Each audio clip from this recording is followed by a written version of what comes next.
Good morning. Welcome to the Voodoo Garden. My name is Ray. I am the host of the Voodoo Garden, and these are my lovely co-hosts for the day. Ooh, that's sticky. That's not good. It's happening again. It's happening again. By the way, this episode is Monsters in the Voodoo Garden. That's what I want to be calling it.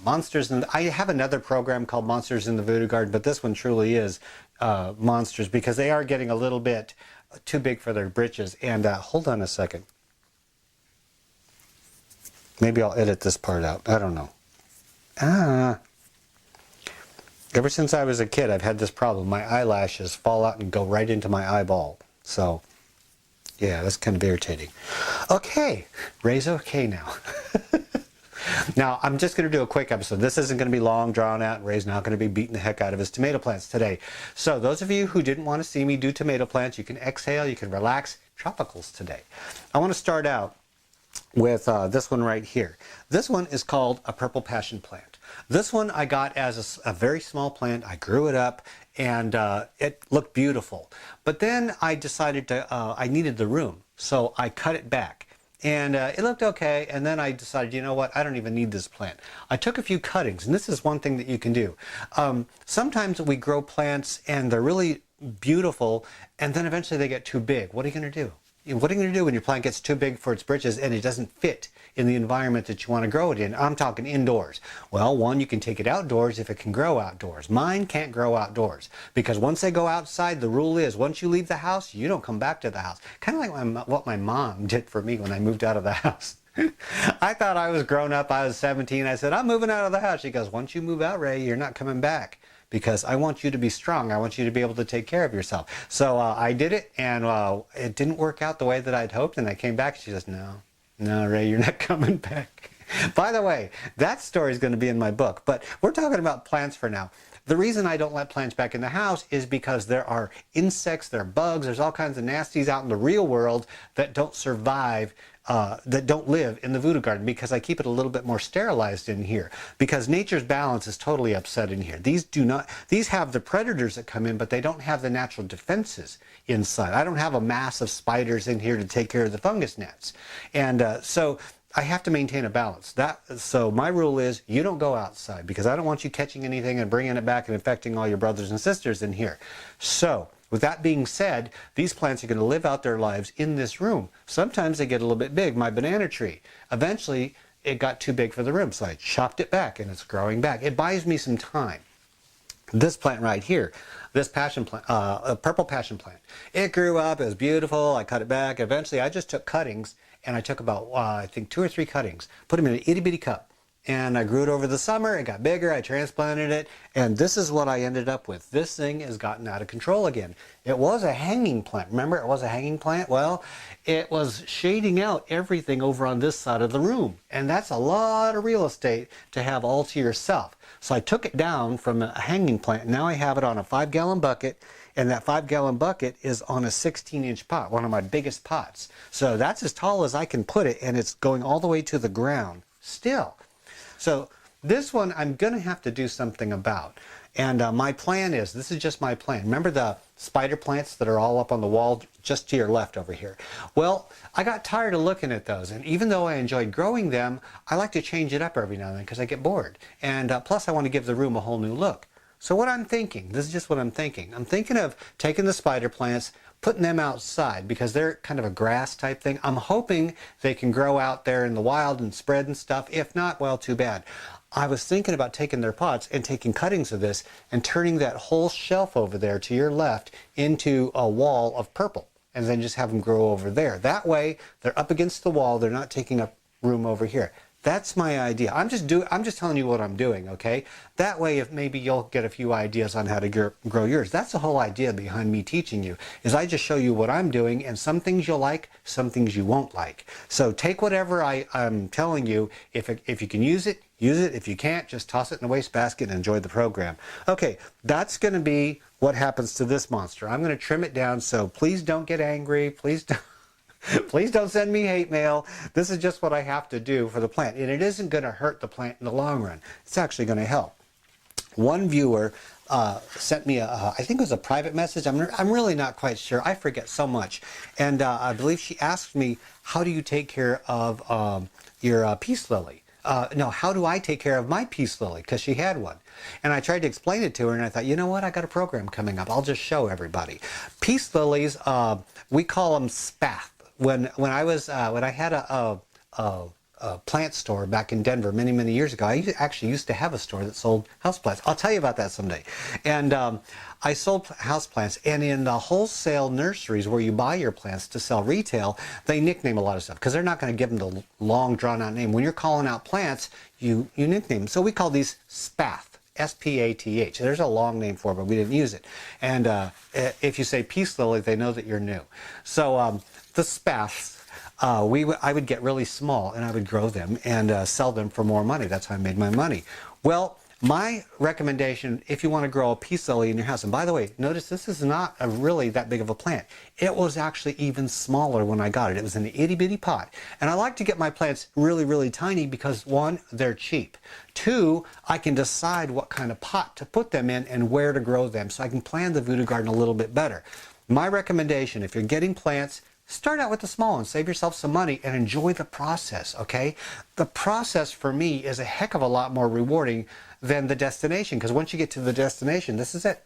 Okay, I'm done. I played the game, I won the game, it's time to start over again. That's how I think of it. So with the peace lily, I give it well-drained, rich soil. How do you get well-drained, rich soil? My soil of choice for now is, I think it's 3 parts, don't quote me on this, 4 parts potting mix, regular potting mix, and 1 part coarse vermiculite. And the potting mix has a little bit of artificial fertilizer in it, but that doesn't last very long. Anybody that's used potting mix, you know that it doesn't last very long. So then after that, I fertilize with compost tea that I make here in the voodoo garden. So all of these plants, none of them are new. So all of these plants have been surviving for many months on nothing but the compost tea. They're way beyond that fertilizer that they came with. So that's what I fertilize with. It gives them a gentle feeding constantly instead of shocking them with fertilizer. Sometimes you'll have a plant and it gets brown around the edges and you don't know what the heck's going on. That's fertilizer burn. And that means it's overfed. It's really easy to overfeed your plants with artificial fertilizers because you think, oh, just a little bit in the water, that doesn't seem like much. More must be better. No. Okay, no is not, more is definitely not better when it comes to artificial fertilizers. You can kill your plant that way. And so I use the organic fertilizer that I make myself, and I bring it in here and I make compost tea. Well-drained, rich soil. The way that I get the rich soil is I use the compost tea. Every single time I water these plants, it's compost tea. Hardly ever do I use plain water. That way they're fed constantly. And I think that's the best way to do it, and it most simulates nature. So the soil is very well drained. It's rich. Now, a lot of people make the mistake of overwatering their plants. The #1 cause of death in a plant is over-loving your plant. You know, and I understand. You want to treat your baby right, but you have to pull back a little bit, okay? Don't overwater. When in doubt, underwater, okay? Your plant won't die from underwatering, but it will almost certainly die from overwatering. So what I do is I just keep an eye. Now, I've learned this throughout the years.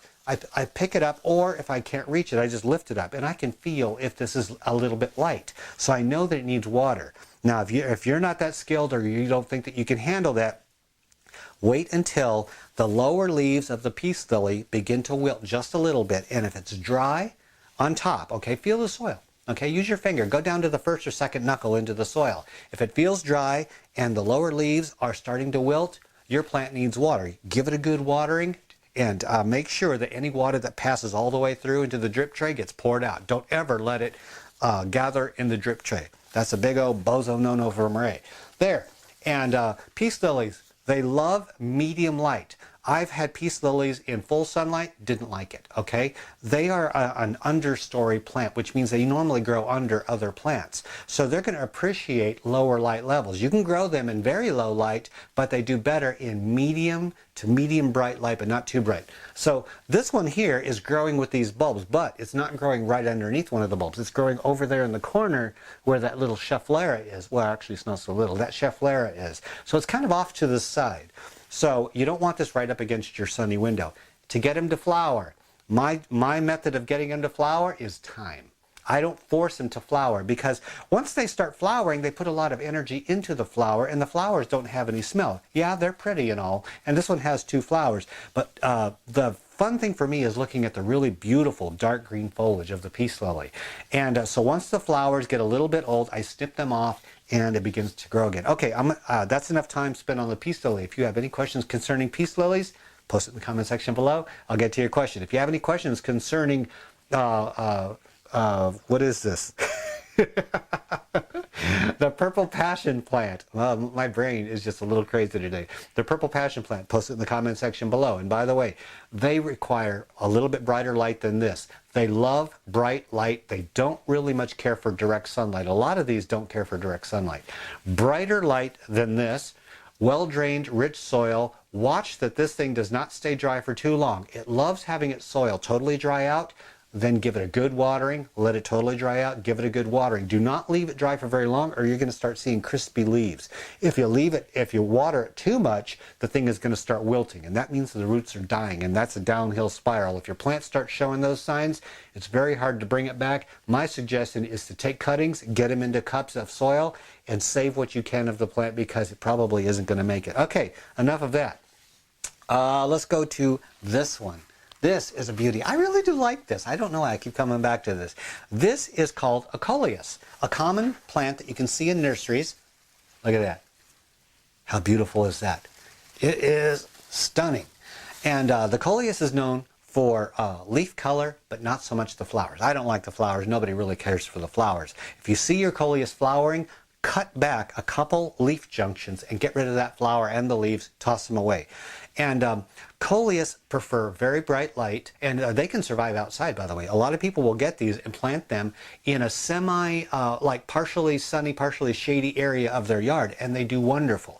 But you can grow these inside. You can grow these right by a window. Just don't put them right up against a window, maybe a foot back from the window. They're going to thrive.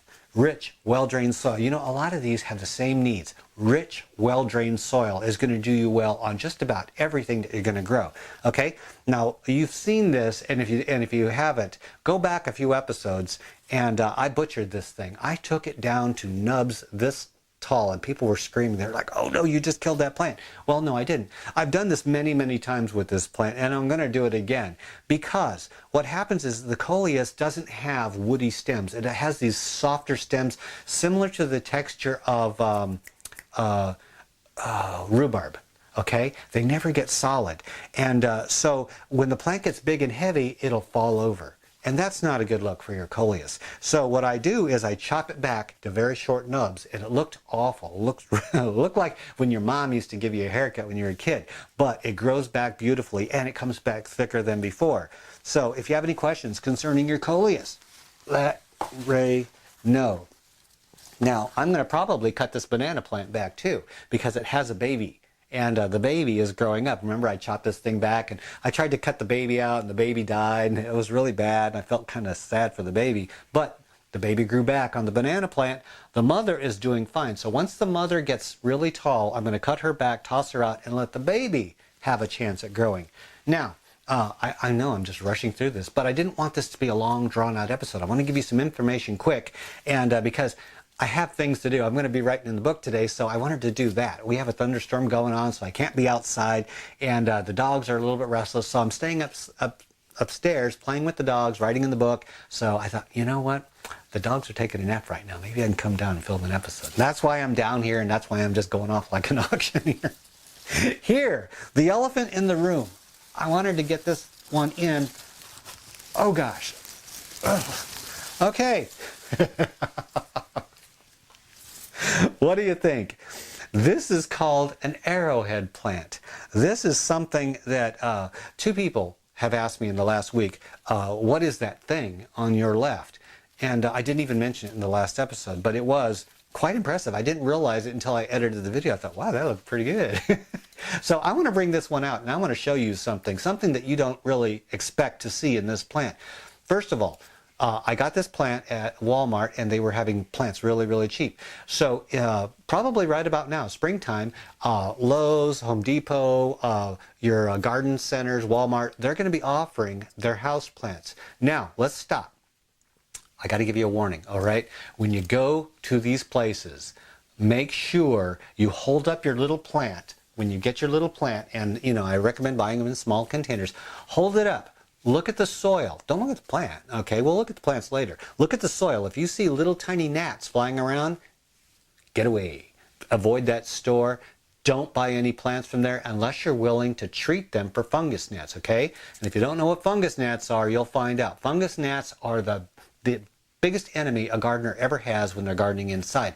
They will kill so many plants, and they are so difficult to get rid of because one thing, unlike most insects just attack the plant, they're right there. Fungus gnats are a two-part problem. They have babies that burrow into the soil as maggots, and you can't even see them. The adults, meanwhile, are flying around, infecting all your plants, just having a good old time in your grow room, and their children are going everywhere. So once you get them, it's really hard to get rid of them. So if you see fungus gnats, don't buy the plant. Now, all right, that's my first part of advice. Part two of that advice, if you really like the plant and you really want it, here's what you should do. Take that plant when you buy it. Now, when you're going outside with it to your car, blow on the soil, blow out those adult fungus gnats, and keep them from coming back. Get to your car, drive it home. Before it goes inside, take it to another place like a garage if it's warm, or maybe even inside your car. Leave it inside your car. Mix up 1 part hydrogen peroxide. Let's see, what is it? 1 tablespoon hydrogen peroxide to 1 cup of room temperature water, okay? Mix that up, water the plant thoroughly, and let it drain out the bottom, okay? And then once it's done draining out the bottom, you're done. The hydrogen peroxide mix won't kill the plant, won't kill anything, but it will kill the maggots in the soil, okay? But make sure it moistens every square inch from side to side of that plant, and it goes down to a depth of a minimum of 2 inches. You do that, you're more than likely safe. The plant can be taken inside. You're all set to go. Now let that soil dry out before you water it again, because you just flooded your plant. And put it in a side area to where it doesn't get really strong light, to let it adjust to your growing conditions. Then put it in the area where you want to grow it permanently. Okay, there's my advice for buying little plants. This plant was a little plant when I got it.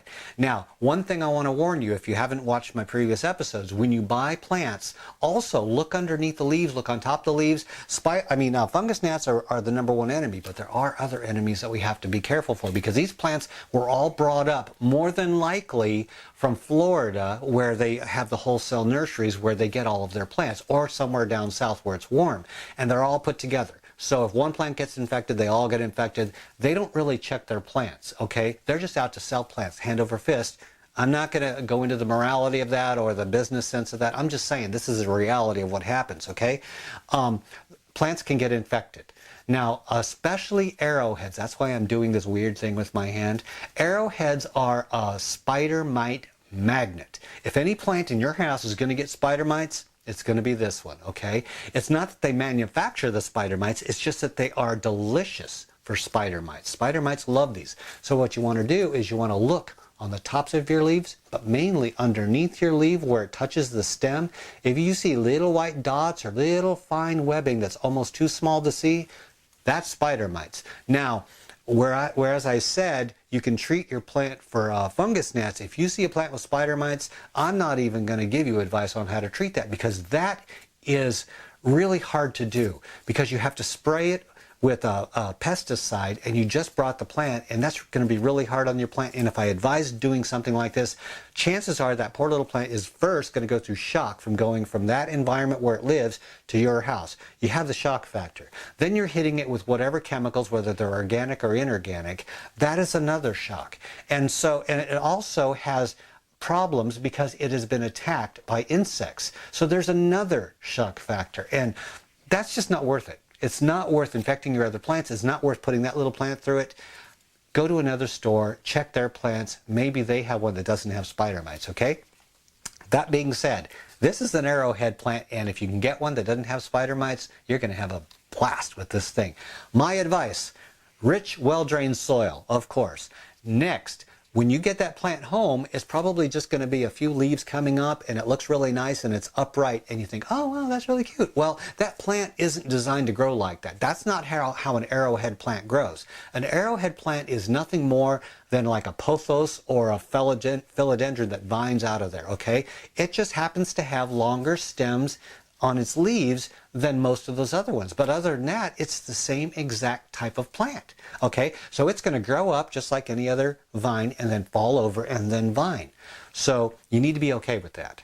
But you can make it still look like a big old afro. I call this the afro because that's the only way to describe it. It looks like Tina Turner's hair back in the 80s, doesn't it? So I'm going to tell you, when you get that plant, put it into the pot that you want it to live in for the rest of its life, okay? And generally that's going to be a 14 to 16 inch pot. This is not going to be a table model. Eventually this is going to be for a plant stand or for a pedestal, okay? Because look at this. I mean, can you imagine trying to hang this in your house? You're going to bring down your roof. And this is not going to fit on any table because the plant will go down lower than the actual pot. So it's going to look ridiculous. Unless you want to dedicate your entire dining room table to this plant, it's not going to work. Find a pedestal that's going to be about maybe waist high that you can put it on. Then you put it in a decent sized pot so it'll have plenty of room for the roots because it does put out a lot of tuberous roots down in there. This plant is going to be root bound, but the nice thing is it can live root bound. As long as you give it a mild organic fertilizer every time you water, you can keep your plant looking like this. Bright indirect light. That's what it likes. The same type of light as the coleus, purple passion plant. This is going to appreciate a lot of light and room to grow. Now, you put that plant into the big pot. It's going to look ridiculous, okay? First of all, it's going to look ridiculous, but we're going for the future. You put that in there, you bury it a little bit deeper than where the cluster is because it has little bumps on it. Now, come on over here, and I'm going to show you what I'm talking about because you're going to need a close-up of this. Okay then, it doesn't get any closer than that, does it? Let me move these to the side. Now, you're right above the plant, a little off to the side, looking straight down at it. I want to show you what the inside looks like. You're going to plant right into the center of the pot. This is approximately, I think, a 14-inch pot. It holds about maybe 4 to 5 gallons of soil, about 4 gallons. 4 gallons of soil. You plant this down to where it's not all the way to the top of the pot, okay? Plant it down and then bury it, and then you'll leave a little bit of room for you to put in more soil as it grows. Now, this is like if you get a little tiny one, look at this. Isn't that cute? These are standing straight up. Now this was one plant when I got it. It just had like a few stems coming up here. So it was a very tiny plant when I got it. It's going to grow up. It's going to be beautiful. Now what's going to happen is it's going to start falling down. These things are going to get really tall and then they're going to fall over. And if they don't fall over, you can gently encourage them to go over. Now, I'm going to grab you and I'm going to shove your face even closer into this. Hey, what are friends for? No, I'm serious. Here we go. Hold on. Try not to make you seasick.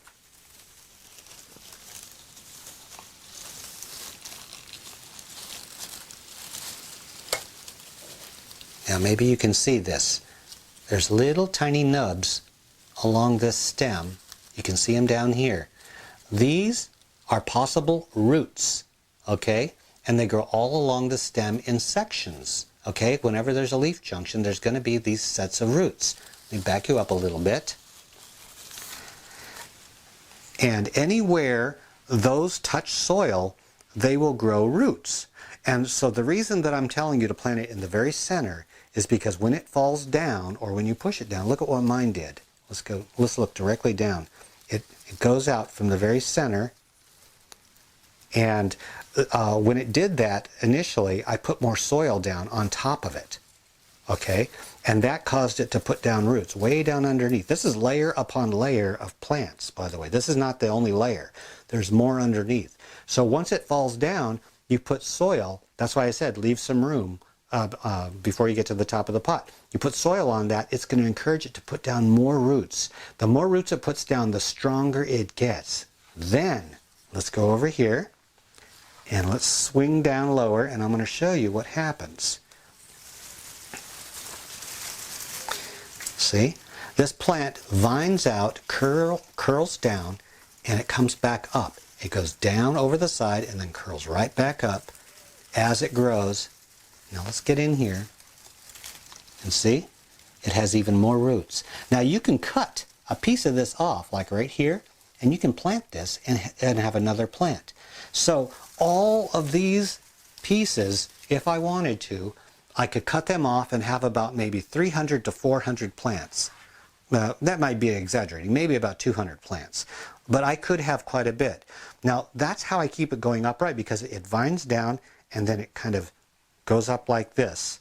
And from the center, what I do is I encourage it to do that, to lay down. I don't encourage it to stand up. Don't use a trellis, don't use sticks to hold it up. Do this and gently push this thing down. And I waited to do this until you were here. All right? Now, what's going to happen? The light is going to go in here, and new growth is going to come up, and it's going to fill in this, and these are going to continue to go down like a layering effect. That's how I get this full effect with the arrowhead plant. All right? So you don't see me doing that all the time, but that's the work behind the camera that you generally don't see. And so I wanted to show you this so that you'll be able to do this yourself and grow a tiny plant into a specimen like this. This one I think is like a year and a half old or something like that. It doesn't take long for a little plant to get monstrous. Allow the soil to dry out. They do like to have the soil dry out, and then give it a good watering. And like I keep mentioning, the compost tea. This ugly bucket right here. This black water. This is my compost tea. This is the stuff I use. Once a day, I just stir it up to get it all mixed up. I dip my little watering can in there, and I use that to water my plants. And then over here, this is the compost. This I mentioned in a previous episode. Look at how it's dark and powdered. It looks like cocoa powder. I use one of these little tiny cups, which is about, I think, 2/3 of a cup. 2/3 a cup of that dry powder. And that was the compost that was in the pile outside. So this is made from my chickens' manure and grass and dandelions and everything good and leaves. I compost it. I heat it up to get rid of the organisms. Then I dry it. Then I powderize it. And that way I can bring it inside without having bugs. I throw in some into a 5-gallon bucket, stir it up, let it set overnight, and then I have this beautiful, dark, rich liquid. That's what all of my plants here, let me swing you up. That's what all of these plants from, oh, I'm going to give you a panoramic view, okay? I had to turn off some of the lights because it's just way too bright in here to film when I had the lights on. Everything from tomatoes to peppers. I have a mango tree, a dwarf mango, way back there. See that? I have a dwarf mango. I have all different kinds of plants, and then up on the roof, this is that passion fruit. And it grew from a cutting of a plant that I had growing here for the longest time. So now, pardon that light, that was just for filming. I don't use that for actually growing the plants. But every single plant that you see in here, and by the way, I do have a coffee tree. Somebody asked me about a coffee tree. Yeah, I do have a little coffee tree in here that I'm growing, and they all grow with the same exact treatment, with the light, the soil, the feeding. They all seem to do really well. So I wanted to give you these tips to help you grow your garden indoors the same way that I do mine. There's no magic involved. It's just a little common sense and a few ideas that I'm going to give you along the way. It smells good in here too. That's the nice thing about it. I open up the door, turn on the lights in the morning, and I get this. And you know, I think the reason I get so perky isn't so much because of the coffee, because, you know, once I'm done filming, I go upstairs, I'm not really that perky. I get a little tired. I think it's the oxygen level. That's another one of the nice things about having your own grow room, having your little oasis inside, is that it gives you oxygen. And then me talking like a madman, like an auctioneer, I'm breathing out all this carbon dioxide, and they're just loving the heck out of it. But anyway, if you have any questions concerning anything having to do with indoor gardening, if you have any questions about my plants, if you just want to say hello, post it in the comment section below. I'm always here. I am always here for you. I'll give you the best possible answer I possibly can. And I think I'm pretty much done. I got to get back upstairs. I hear a little Dobby. I call him Dobby, but his name is Tanner. He just sits there like Dobby from the Harry Potter movies. I got to get back up to Dobby. He's starting to whine, but thank you for joining me in the Voodoo Garden. I really do appreciate it. Until next time, this is Ray and his monsters. We are out of here.